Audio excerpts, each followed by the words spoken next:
Magandang araw po sa lahat ng masugid kong tagapakinig. Pakinggan po natin ang isa na namang kwento, dito lang sa Roxy's Pinoy Stories. Kung kasing ganda nyo naman po ang babati sa akin araw-araw, naku sino pa bang magdadalawang isip na pumasok? Natatawa kong sabi kay Ma'am Maricar habang inaabot ang mainit na pandesal niyang dala. Bolero ka talaga, Kuya Benjo. Tumatawa niyang wika na napapailing. Buti na lang talaga nasain ka rito, Ma'am. Nai-inspired din akong pumasok araw-araw. Dagdag ko pa na ikinahagik-hik niya. Ewan ko sa'yo. O siya, papasok na ako. Aniya at tumalikod na papasok ng bangko. Napatingin ako sa kanyang malaking pang-upo na tila ba ay gumigiling din habang naglalakad siya. Panandaliang ligaya. Iyon ang pinakatamang tawag sa nangyari sa pagitan namin. Wala yung halong pagmamahal, pawang usig lamang ng kalamnan. At magiging sinungaling ako kapag sinabi kong hindi ko yon hinahanap-hanap.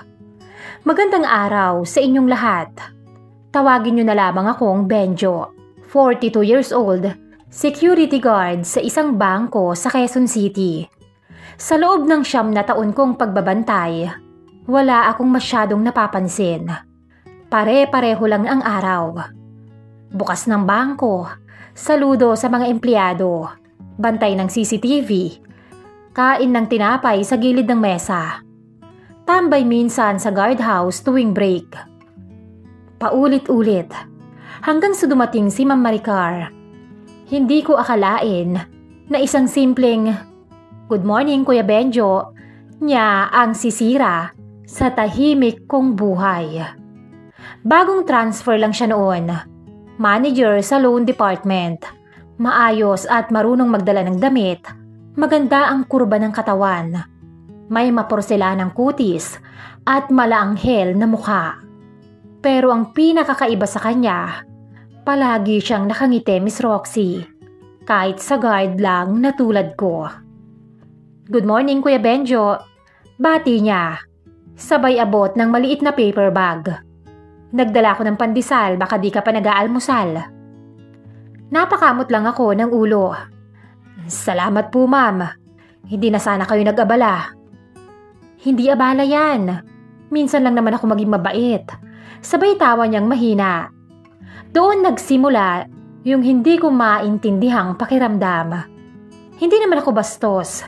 Hindi rin ako yung tipo ng lalaki na basta na lamang mag-iisip ng masama. Pero iba si Maricar.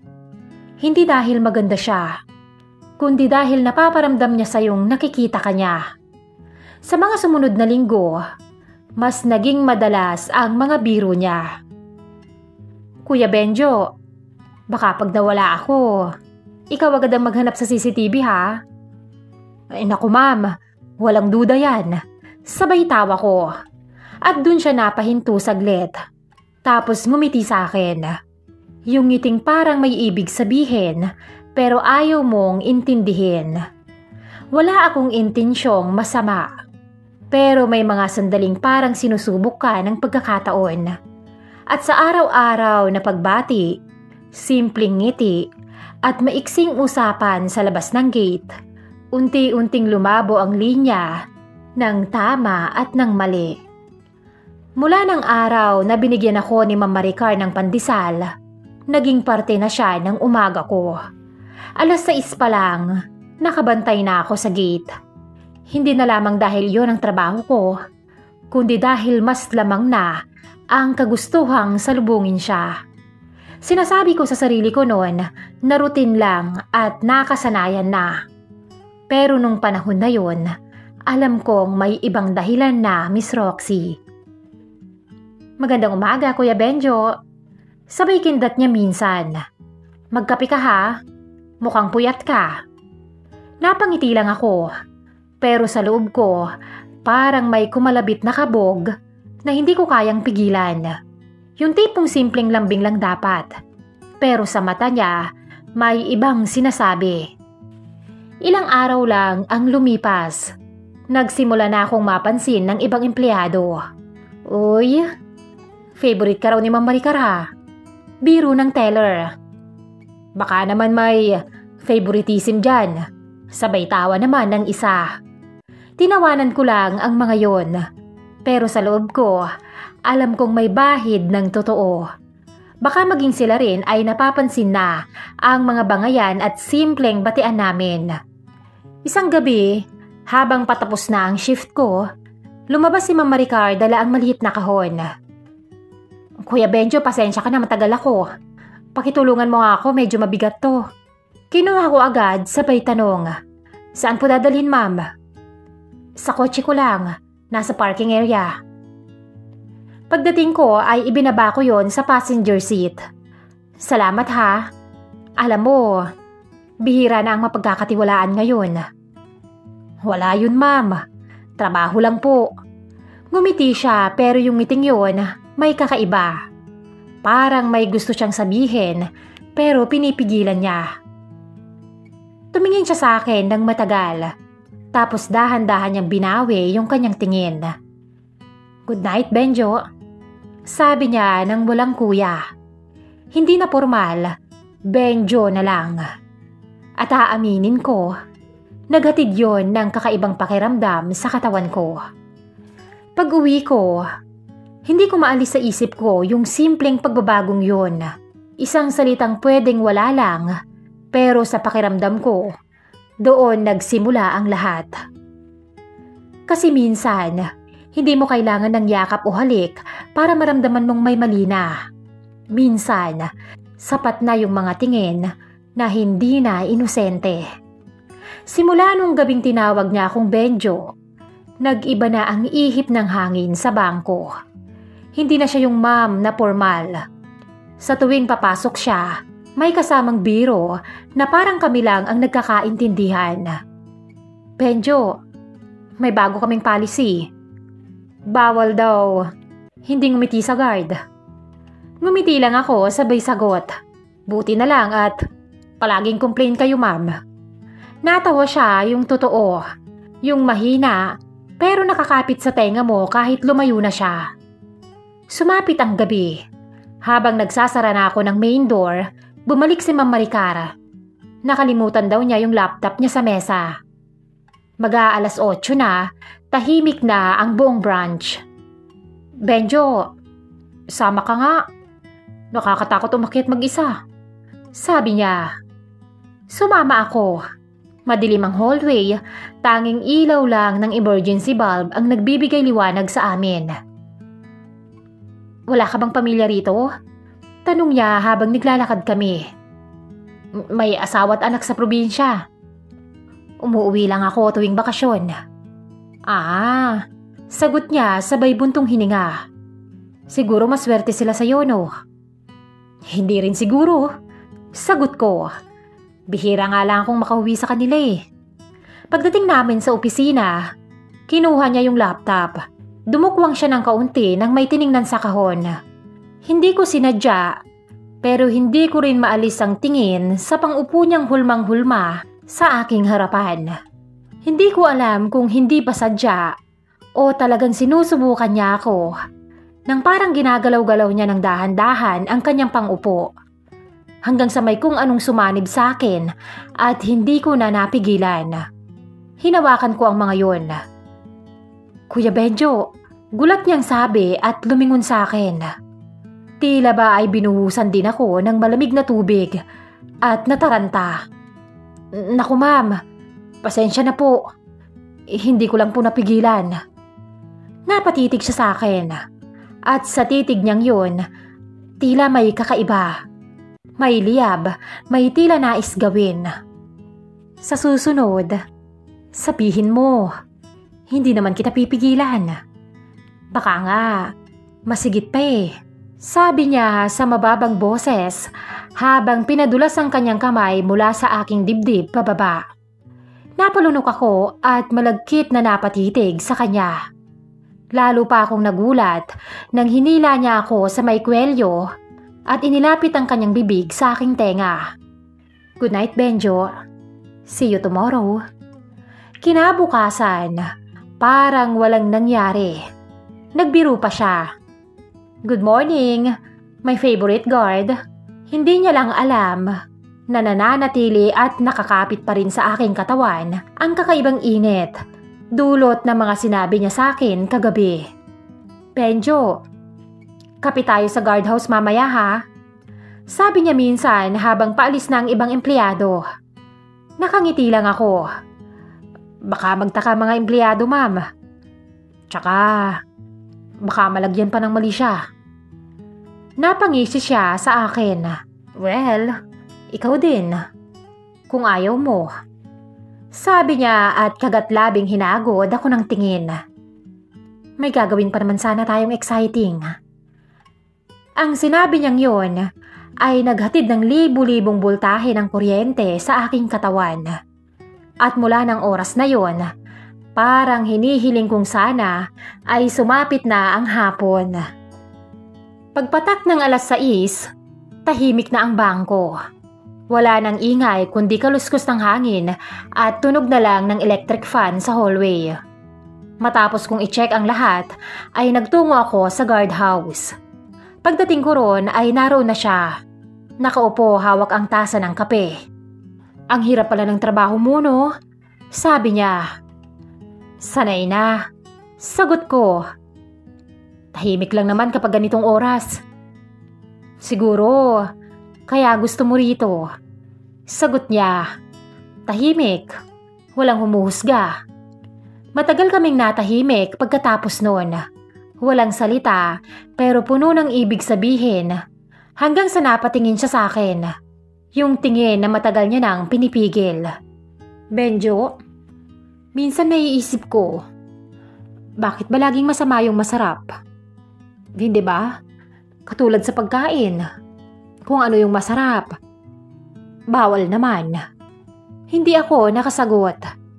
Tumayo siya sa harap ko at pinagapang ang kamay niya mula sa leeg papunta sa dibdib. Hanggang sa marating nito ang akin. Ma'am, baka may makakita po sa atin.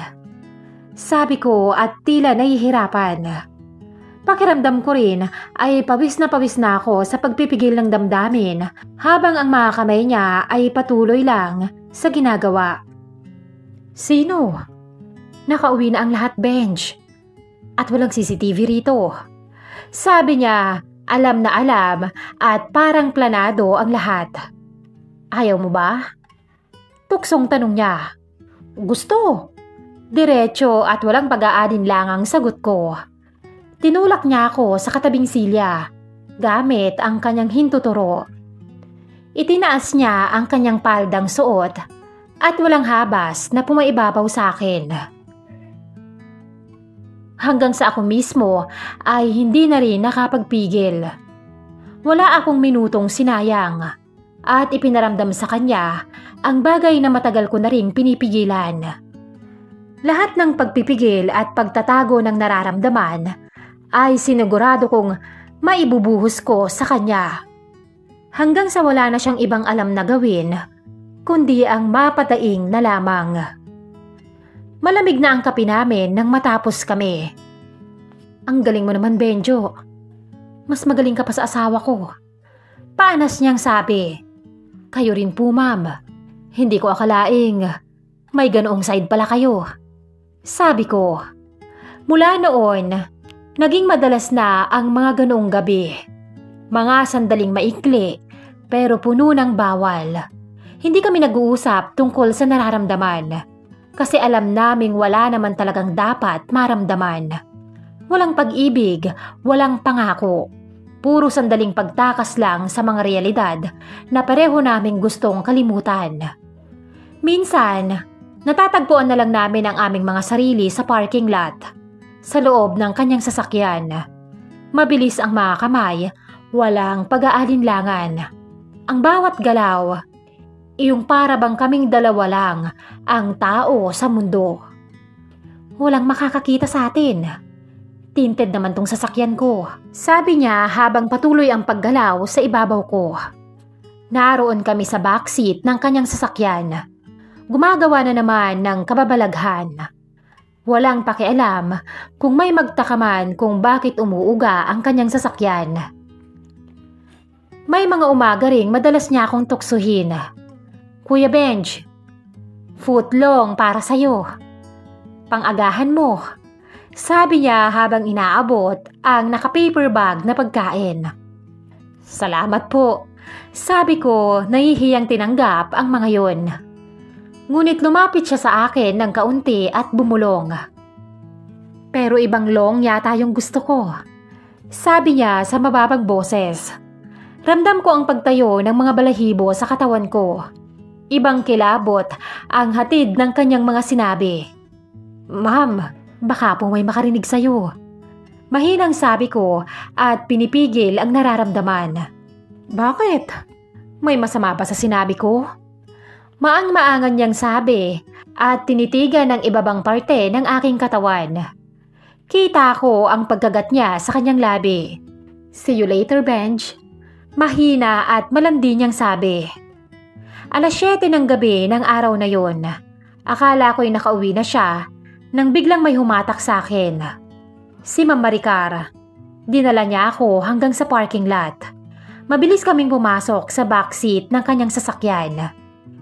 Nagmadali siyang tanggalin ang pagkakabutones ng aking uniforme.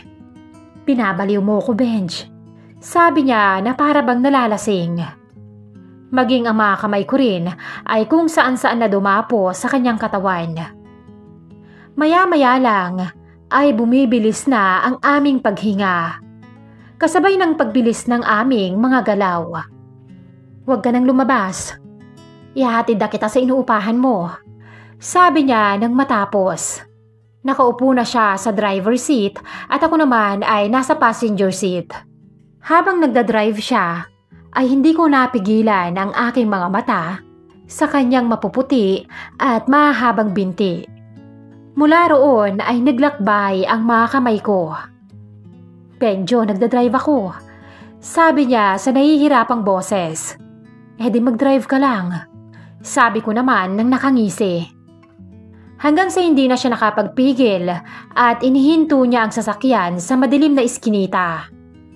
At doon ay saksi ang iskinitang yon sa pagtugon namin sa bugso ng aming mga damdamin. Pero habang tumatagal, napansin kong nag-iiba na ang tingin ng ibang tao. Yung isa sa mga teller biglang nagtanong, Kuya Benjo, close kayo ni Ma'am Maricar, no? Napangiti lang ako. Hindi naman masyado. Palangiti at palabati lang talaga siya kaya madaling makapagpalagayan ng loob. Pero sa loob ko, alam kong hindi na kami basta guard at manager lang. At sa bawat palihim na pagtingin, sa bawat tahimik na pagngiti, unti-unting lumalabo ang linya ng tama at ng trabaho. Ilang linggo na rin, mula nung huling beses na may nangyari sa pagitan namin ni Ma'am Maricar. Hindi ko na nga alam kung ilang gabi na ang lumipas na ganon ang routine namin. Maghahanap ng lugar, pagsasaluhan ng sarap, at sabay na hinihingal pagkatapos. Minsan, dumaan sa harap ng guardhouse si Sir Neil, ang asawa ni Ma'am Maricar. At timing nun at naroon din ako nakatambay sa guardhouse. Madalas din itong maghatid o sumundo sa kanya.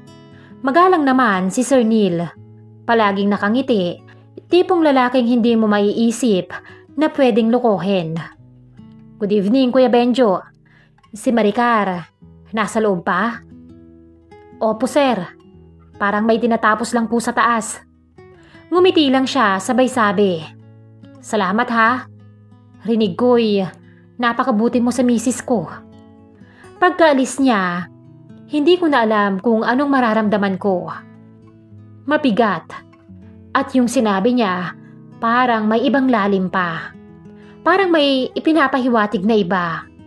Parang lahat ng ginawa namin ni Maricar, biglang sumiksik sa pagitan ng bawat hininga ko.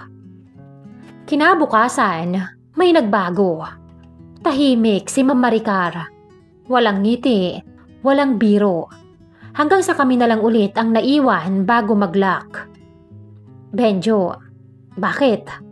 Tanong ko. Tingin ko, napapansin na nila. Mahina niyang sabi. Si Lisa, yung isang teller.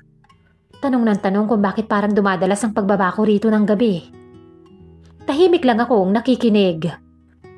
Baka kailangan na nating tumigil. Dagdag pa niya. Kung yan ang gusto mo, ma'am.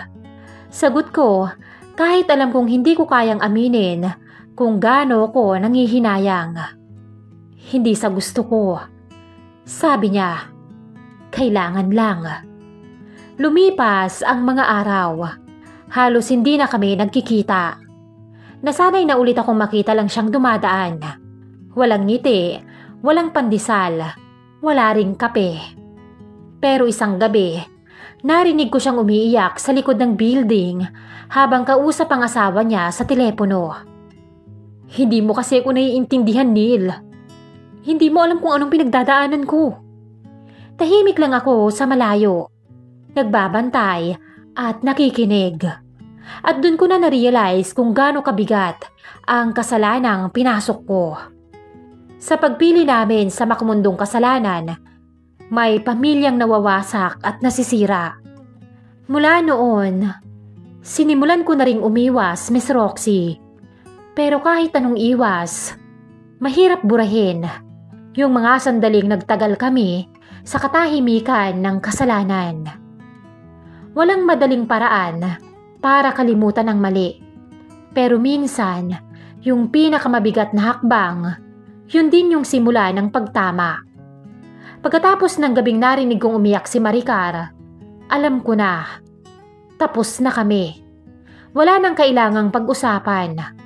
Wala nang dapat ipaliwanag. Sa simula pa lang naman ay wala nang pagmamahal na involve. Basta may nangyari lang. Lumipas ang mga linggo. Bumalik na sa dati ang lahat. Sa tuwing dadaan siya sa harap ng gate, maayos pa rin ang suot. Nakangiti pa rin, pero yung ngiti iba na. Hindi na para sa akin. Good morning, Kuya Benjo. Bati niya minsan. At kahit alam pong peke, ngumiti rin ako pabalik. Good morning din po, ma'am. At doon ko naramdaman kung gaano katahimik ang bangko kapag wala na yung tinig niya sa paligid. Nakakapanibago. Pero kailangan. Kasi yung tahimik na yun, doon ko naramdaman na unti-unti akong bumabalik sa tama. Isang araw, ini-assign ako sa ibang branch. Sabi ni Ma'am Maricar bago ako umalis, maraming salamat sa lahat, Benjo. Sana maging maayos ang buhay mo. Simple lang, pero ramdam ko yung bigat sa boses niya. Tumingin ako saglit tapos ngumiti. Salamat din, ma'am. Mag-iingat ka po palagi. Hindi ko na siya muling nakita mula noon. Pero minsan, kapag napapadaan ako sa branch na yon, napapatingin pa rin ako sa kung saan dati akong nakapwesto. Parang naririnig ko pa rin yung tawa niya. Yung mahinang good morning, Kuya Benjo. At yung mga gabing kami na lang ang gising sa buong gusali. Tama nga yung sabi nila, hindi lahat ng bawal kailangang subukan.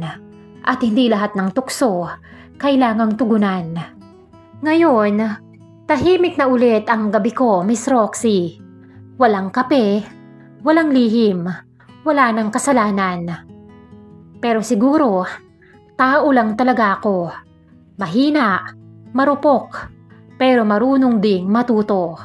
Kung maririnig man ito ni Maricar, sana ay masaya ka na. Sana ay maayos na kayong mag-asawa. At sana, napatawad mo na rin ang sarili mo. Kasi ako, matagal bago ko nagawa yon.